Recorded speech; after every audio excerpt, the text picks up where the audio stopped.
Tomé el turno nocturno en el Mini Super Arce en la carretera del Río Sur en Bedford, New Hampshire, porque el dinero era seguro y el barrio era tranquilo. La mayoría de las noches, surtía las neveras, contaba rollos de boletos de rascar y escuchaba el zumbido de los congeladores de helados. Para las 12:45 de la noche, el estacionamiento de afuera era un espejo de asfalto vacío, roto solo por el brillo de la farola y el murmullo de los coches que se deslizaban por la ruta 101 a la distancia. Ese jueves empezó igual. Preparé una última cafetera para el raro conductor nocturno y limpié el mostrador. Los altavoces del techo reproducían una estación de rock clásico suave, lo suficientemente bajo como para que el reloj sobre la máquina de lotería pareciera más ruidoso cada vez que hacía tic-tac. A las 12:57 de la noche, sonó la campanilla de la puerta principal. Un hombre no más alto que mi hombro entró. Vestía pantalones caqui bien planchados, una camisa de botones azul pálido y mocasines marrones desgastados. Su cabello gris estaba pulcramente peinado, su postura rígida de una manera que me recordaba a los retratos militares antiguos. No llevaba teléfono, ni cartera en la mano, solo un único billete doblado entre dos dedos. Intercambiamos el saludo habitual con la cabeza. Le pregunté cómo estaba su noche. Respondió con un educado bien, su voz casi un susurro. Compró una botella de agua mineral y un paquete de mentas. Nada en él sugería peligro. Parecía cualquier jubilado que no podía dormir. Mientras la caja registraba imprimía el recibo, él me estudiaba, con unos ojos color avellana desteñido que captaban la luz fluorescente y parecían demasiado alerta para la hora. Conté su cambio, los centavos deslizándose por mi palma. Cuando extendí la mano, su mano se disparó hacia adelante y se envolvió alrededor de mi muñeca. Fue un agarre suave, pero increíblemente firme, como si hubiera practicado la presión exacta. Se inclinó cerca. Su aliento olía a menta y a algo terroso, como tierra recién removida. «Ten cuidado, chica», dijo, articulando cada palabra. «Hay un diablo todo el tiempo». El recibo revoloteó contra el cajón mientras me quedaba paralizada. Luego me soltó, guardó sus compras en el bolsillo de su camisa y salió. Volvió a sonar la campanilla, y su silueta desapareció tras el cristal. No arrancó ningún coche, no resonaron pasos. Fue como si hubiera salido del estacionamiento y hubiera sido tragado por la oscuridad. Reviví ese momento el resto del turno, su agarre, la cadencia ensayada de su advertencia, la certeza en su mirada. Con la luz del día, empecé a convencerme a mí misma de que no había sido nada más que la extraña manera de un hombre solitario de iniciar conversación. Pasaron 3 noches sin incidentes. El lunes, una llovizna empañaba las ventanas, y el negocio iba aún más lento. A las 12:55 de la noche, cerré con llave la puerta lateral, barrí detrás de los estantes de papas fritas y saqué el reporte final de caja. La tienda cerraba oficialmente a la 1, aunque los clientes habituales sabían que aún les vendería café mientras cuadraba la caja. Exactamente a la 1:03 de la madrugada, unos faros iluminaron las ventanas delanteras, cegadores, y luego desaparecieron. La puerta permaneció cerrada, así que me acerqué al cristal. Una camioneta panel blanca estaba detenida junto a las bombas. Sin logo de empresa, sin placas de matrícula. Solo un rectángulo de metal liso donde deberían estar las placas. Mi primer pensamiento fue presionar la alarma silenciosa, pero la curiosidad me detuvo. Una figura salió del lado del pasajero, con la sudadera con capucha ajustada, una máscara negra anónima cubriendo su rostro. Caminó directamente hacia la puerta, pistola en mano. Retrocedí y levanté ambas palmas mientras entraba. Su voz, amortiguada por la máscara, ordenó que le diera el dinero de la caja.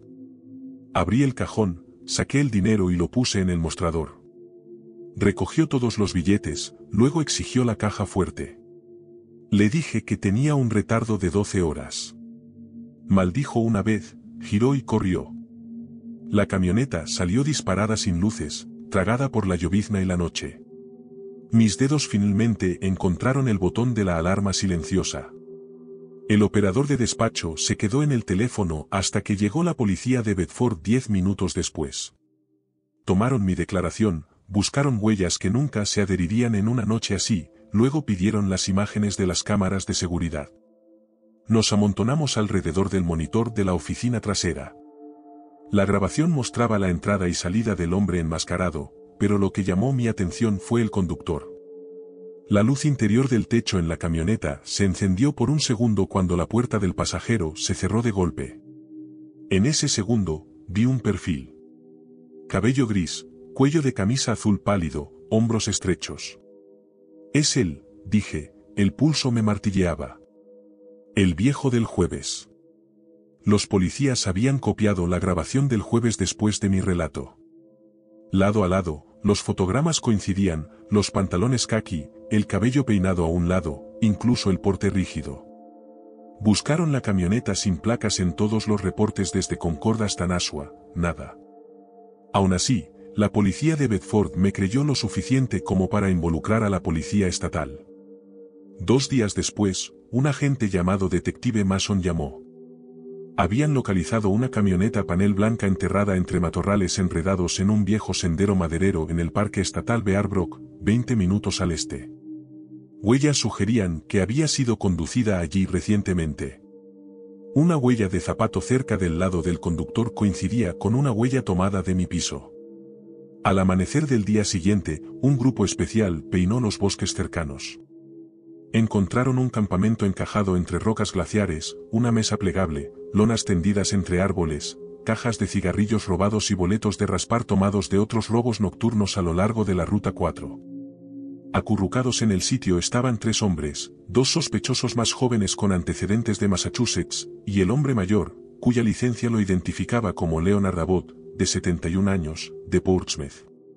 Cuando lo esposaron, repitió una sola frase, calmado como el viento entre los pinos: hay un diablo todo el tiempo. Sus ojos, me dijo el agente, nunca dejaron la línea de árboles. Mi gerente reemplazó la pantalla de lotería destrozada e instaló luces exteriores más brillantes. Los clientes empezaron a pasar solo para preguntar si estaba bien. Sin embargo, algo no me deja descansar. Una semana después de la redada, el detective Mason llamó de nuevo. El equipo de búsqueda había ampliado el perímetro. Más allá del campamento, descubrieron un segundo sitio, más antiguo, semi-colapsado, marcado por huesos de animales y una hoguera llena de monedas carbonizadas y relojes de pulsera derretidos. Entre las cenizas, recuperaron una licencia de conducir perteneciente a un empleado que desapareció después de un asalto en Vermont hace 3 años. Mason terminó la llamada recordándome que la investigación estaba en curso. Los 2 cómplices de Abbott hablaron libremente, pero Abbott mismo habló solo durante breves momentos de silencio, cuando todos pensaban que la grabación de la entrevista se había acabado. Luego susurró números, fechas quizás, en esa misma única frase. Hay un diablo todo el tiempo. Todavía trabajo de noche en el Mini Super Arce. Las políticas ahora exigen 2 empleados después de la medianoche, sin embargo, la tienda se siente más solitaria que nunca.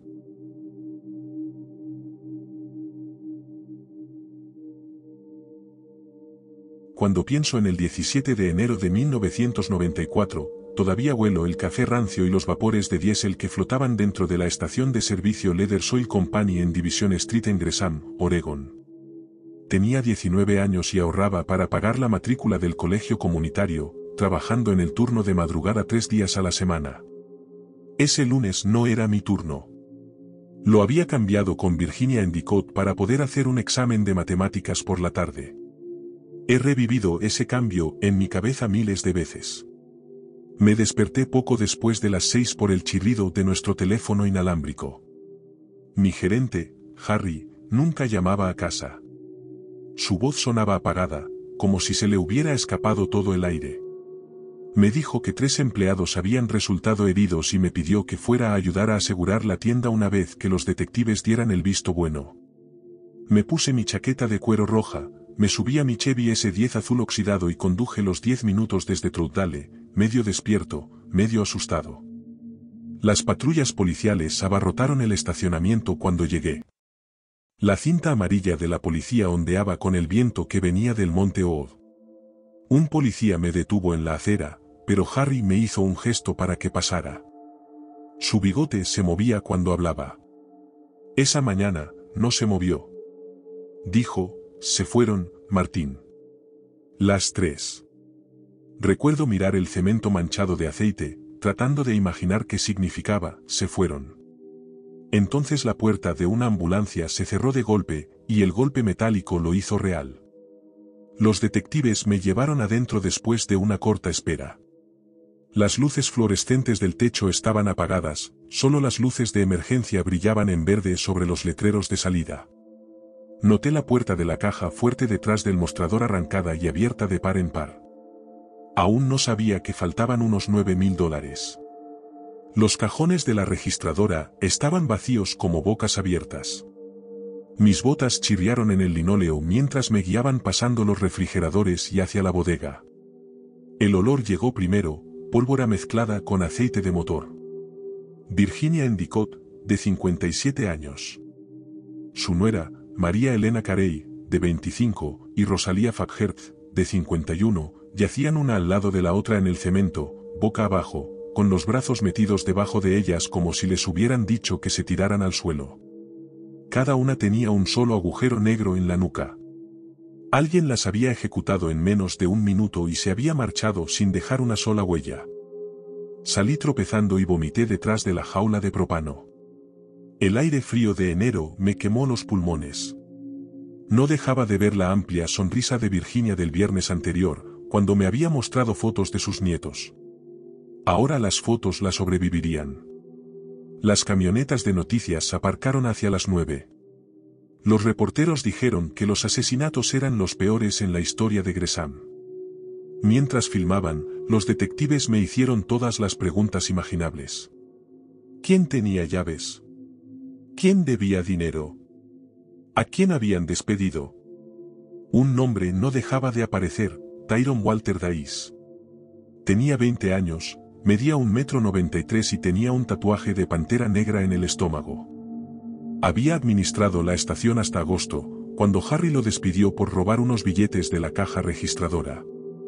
Tyrone nunca gritó el día que lo despidieron, nunca dio un portazo, solo se quedó mirando a Harry, luego al resto de nosotros, como si estuviera memorizando cada rostro por si lo necesitaba más tarde. Al anochecer, mi madre me llevó a casa. Me salté el examen. Los números parecían inútiles. Esa noche, los asesinatos fueron la noticia principal en todos los noticieros de Portland. El presentador dijo que la policía creía que Tyrone había entrado antes del amanecer con al menos un cómplice, obligado a las mujeres a abrir la caja fuerte, luego las había llevado a la parte trasera y había apretado el gatillo 3 veces. La cámara hizo un zoom en su foto policial. Ojos furiosos, pelo oscuro tirante. Advirtieron que aún podría estar en el área metropolitana. El sueño nunca llegó. Cada crujido en nuestra casa estilo rancho se sentía amplificado. Me imaginé a Tyrone en el pasillo, silenciador en mano, porque los testigos muertos no cuentan historias. La estación permaneció cerrada durante 3 semanas. El 10 de febrero, un informante llamó a los detectives, nombrando a Tyrone como el tirador. Para cuando se emitió una orden de arresto el día 16, él ya se había ido.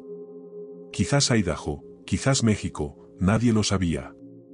Laura Stevens, de 23 años, fue arrestada por conducir el coche de la huida, y el primo de Tyrone, Lorenzo Scherf, cayó poco después. Ambos hicieron un acuerdo de culpabilidad y cumplieron 10 años. 10 navidades. Ellos verán muchas más. Virginia, Rosalía y María Elena perdieron cada Navidad para siempre. Leathers reconstruyó la tienda, repintó las bombas e incluso contrató seguridad adicional. Pero nunca volví. En lugar de eso, conseguí trabajo en un almacén. Aún así, a veces me desviaba para pasar por la estación, con el motor en ralentí, intentando reescribir la historia. Quizás si no hubiera cambiado el turno, quizás si hubiera reconocido algo raro en Tyrone meses antes. Pasaron los años. Gresham creció con centros comerciales y urbanizaciones, pero los asesinatos se quedaron como una mancha en el cemento viejo. Programas como America's Most Wanted emitieron el caso en el 95 y Unsolved Mysteries en el 96. Cada segmento terminaba de la misma manera, una silueta deslizándose en la oscuridad, un subtítulo, El sospechoso sigue prófugo. El verano pasado, después de 3 décadas, asistí a una vigilia con velas fuera de la estación. Una llovizna fría tamborileaba sobre las marquesinas. Las familias de las víctimas colocaron fotos sobre una mesa plegable. Virginia con un vestido floral de Pascua, Rosalía sosteniendo una bengala, María Elena acunando a su hijo recién nacido. El pastor preguntó si alguien que hubiera trabajado con las mujeres quería hablar. Di un paso adelante antes de que mis piernas pudieran protestar. Le conté a la pequeña multitud cómo Virginia una vez reemplazó mi motor de arranque entero durante su descanso para almorzar porque estaba cansada de oír toser a esa camioneta, como Rosalía traía rollos de canela todos los lunes, y como María Elena planeaba terminar la escuela de enfermería. Me tembló la voz, pero las palabras se sintieron más ligeras al salir de mi pecho. Cuando terminó la vigilia, me quedé al borde del estacionamiento. Las luces de sodio bañaban el pavimento en un ámbar opaco. Un hombre alto estaba solo cerca del surtidor 3, con la capucha baja, las manos en los bolsillos. Algo en su postura, erguido, la cabeza ligeramente inclinada, me picó la memoria. Me notó y se giró, sin mostrar más que su perfil. Vislumbré tinta asomándose por debajo de su chaqueta, justo donde estaría el ombligo. Un contorno con forma de felino. El estómago se me encogió, de la misma manera que se me había encogido fuera de aquella bodega. Un destello de miedo me dejó paralizado. Entonces un autobús pasó ruidosamente, bloqueando mi vista por un momento. Cuando pasó, el hombre ya no estaba. Quizás solo era un tipo cualquiera con un tatuaje de puma. O quizás el pasado había vuelto a deambular, curioso por ver cómo había envejecido su obra. No lo perseguí. Me subí a mi camioneta y conduje a casa, con los nudillos blancos sobre el volante. En la autopista, no dejaba de revisar el espejo, esperando que las luces de un coche aparecieran detrás de mí. Ninguna apareció, pero tampoco me quité nunca la sensación de que alguien estaba sentado a 2 pasos del círculo de mis faros, siguiéndome el paso. Todavía sigo las actualizaciones. El boletín del FBI sobre Tyrone es más antiguo que la mayoría de los agentes nuevos que lo buscan. Dicen que podría estar viviendo con otro nombre, preparando hamburguesas, declarando impuestos, quizás incluso enseñando fútbol a niños. La gente piensa que los prófugos se dejan crecer la barba y se esconden en el bosque. Más a menudo, se mezclan entre la multitud.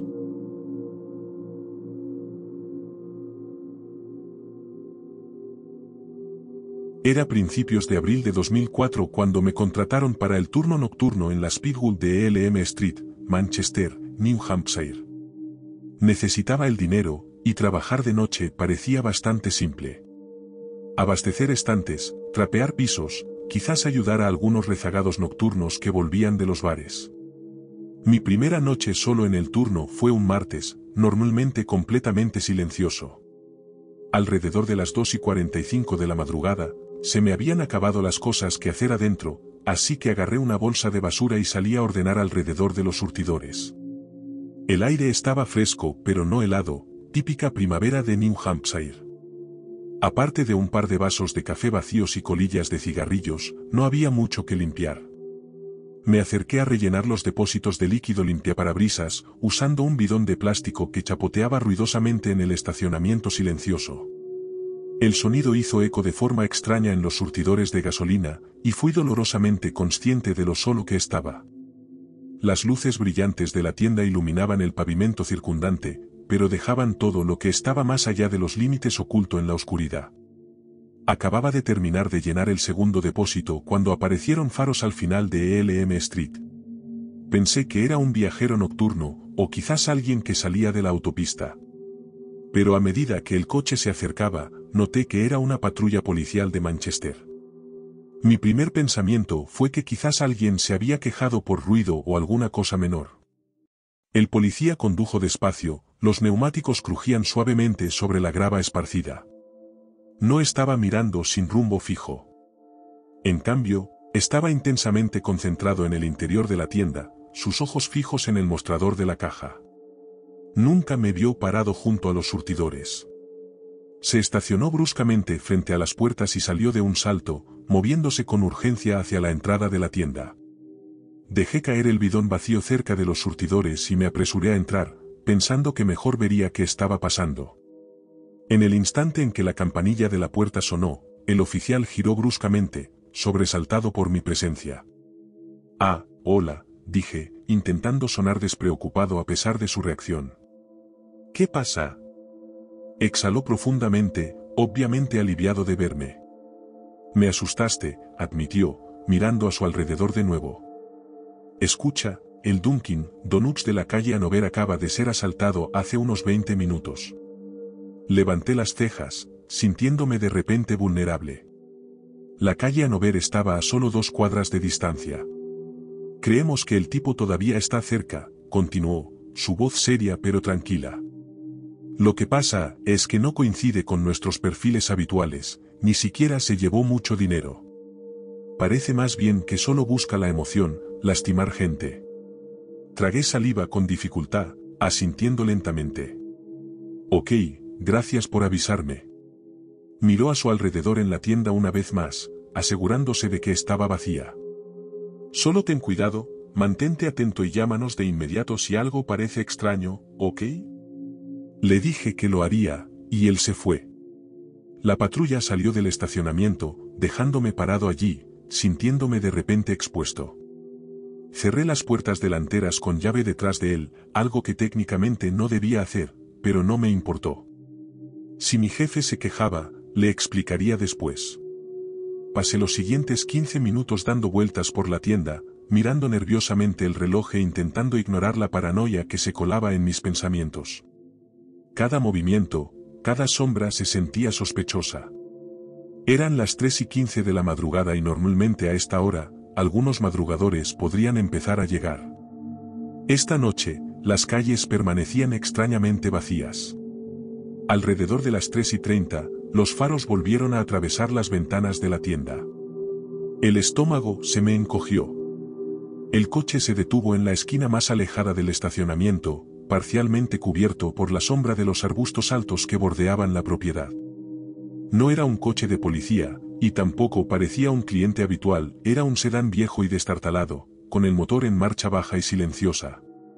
Nadie se bajó. Durante varios minutos, simplemente se quedó allí. Mis pensamientos se aceleraron, recordando la advertencia del oficial sobre alguien peligroso merodeando cerca. ¿Era él? ¿Esperaba que abriera la puerta, esperando que saliera? Después de lo que pareció una eternidad, agarré el teléfono de la tienda, sosteniéndolo con fuerza. Consideré llamar a la policía, pero decidí observar un poco más. Finalmente, se abrió la puerta del conductor y un hombre salió. Su rostro estaba parcialmente oculto por una capucha, y caminó rápidamente hacia los surtidores de gasolina, moviéndose de forma extraña, con la cabeza gacha. Se detuvo cerca del surtidor donde yo había estado parado antes, examinando algo en el suelo. Entrecerré los ojos, intentando ver claramente a través del cristal. Se agachó y recogió algo, el bidón vacío de líquido limpiaparabrisas que yo había dejado caer. Lo miró un momento, luego levantó la vista bruscamente, justo hacia mí. Incluso a esa distancia, sentí que me miraba directamente a los ojos. El pulso me retumbaba en los oídos. Mi mano apretó el auricular del teléfono con fuerza, el pulgar sobre los números. Pero antes de que pudiera marcar, dejó caer el bidón, volvió bruscamente a su coche, entró rápidamente y se marchó. Sin faros, los neumáticos crujiendo suavemente mientras desaparecía en la noche. Me quedé paralizado, inseguro de lo que acababa de presenciar o de cómo asimilarlo. No había robado nada, ni siquiera intentado abrir las puertas. Sin embargo, todo en su presencia se sentía mal, como si quisiera dejar algo claro al recoger el bidón, al mostrarme que había visto exactamente dónde había estado parado antes. Una patrulla pasó unos 15 minutos después, más despacio de lo normal, claramente buscando algo. No se detuvieron, y yo ya no me molesté en llamarlos. ¿Qué podía decir? Un tipo extraño recogió un bidón de plástico y me miró fijamente. Sonaba ridículo, incluso en mi cabeza. Cuando llegó la mañana, mi relevo llegó para tomar el turno. Bromeó diciendo que me veía agotado. Reí débilmente, sin mencionar nada de la noche anterior. Pero un par de días después, mientras veía las noticias locales antes de mi turno, un titular llamó mi atención. La policía todavía busca al sospechoso del tiroteo en la calle Hanover. Mostraron imágenes granuladas de vigilancia. El hombre tenía una capucha puesta sobre la cabeza. Tenía la misma postura inusual, ese mismo caminar rápido que había visto fuera de la tienda. Y ahí fue cuando algo hizo clic. El oficial de policía esa noche me dijo que el tipo no buscaba dinero. Simplemente le gustaba lastimar a la gente. Pero lo que las noticias mencionaron brevemente lo empeoró. La víctima en el Dunkin' Donuts había sobrevivido. El hombre no robó nada sustancial. En cambio, se había llevado cuidadosamente la credencial de empleado de la víctima. Solo eso y nada más. El presentador de noticias especuló que podría ser un trofeo. Mi mente volvió al bidón de líquido limpiaparabrisas. ¿Y si eso hubiera sido otro potencial trofeo? Algo sin importancia, pero ligado a mí personalmente. Prueba de que me había estado observando, marcando silenciosamente el momento que compartimos en ese estacionamiento desierto. La inquietante verdad se instaló en lo profundo de mi pecho. Quienquiera que fuera, todavía estaba ahí fuera. Y ya fuera que la policía lo encontrara o no, él sabía exactamente dónde trabajaba yo, exactamente dónde me quedaba solo por la noche, y que se había ido con las manos vacías, al menos por ahora.